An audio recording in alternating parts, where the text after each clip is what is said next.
তো হ্যালো বন্ধুরা, আজকে আমরা আবার দেখব অঙ্কের একটা শর্টকাট ট্রিক। এই অঙ্কটা ডাব্লিউবির অঙ্ক, প্রিভিয়াস ইয়ার। তো দেখো, একটা অঙ্ক দেওয়া আছে। কি দেওয়া আছে না, 1018-র সঙ্গে নিম্নলিখিত কোন সংখ্যাটি যোগ করলে যোগফল 23 দ্বারা নিঃশেষে বিভাজ্য হবে। তো এটা ডাইরেক্ট 1018কে 23 দিয়ে ভাগ করে দাও। তাহলে 1018 ভাজিত কত, 23। তো 23 দিয়ে তিনটা সংখ্যা নিচ্ছি, 23 একে 23, 23 দুগুণে 46, আর 23 চারে হচ্ছে 92। ঠিক আছে, বিয়োগ করো। 2 আছে 11 বলবো, 9 দিতে এখানে একটা চলে এলো, 10 10 মিলে গেলে 0, এখানে 1 চলে এলো, একটা 0। এবার 8 নামছে, তাহলে 23 চারে আবার কি 92। তাহলে কত ভাগশেষ আছে 6। তো দেখো এখানে কোন সংখ্যাটা যোগ করব যে মানে 23 দ্বারা বিভাজ্য হয়ে যাবে। তাহলে দেখো 20 যদি যোগ করি তাহলে কত হচ্ছে, এটা বেঁচে আছে 6, তাহলে 6 এর সাথে 20 যোগ করলে কত হয়েছে 26। যাচ্ছে না 23 দ্বারা।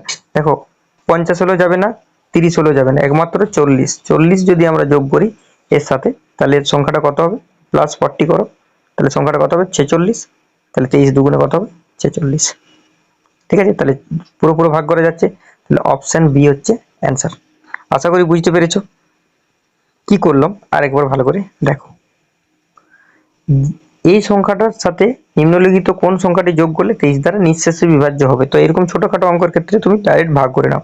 তাহলে কত হবে, 23 দিয়ে 1018কে যদি ভাগ করি তাহলে কত ভাগশেষ হিসেবে দেখো, তিনটা সংখ্যা নিচ্ছি যেহেতু 10 ছোট হয়ে যাচ্ছে।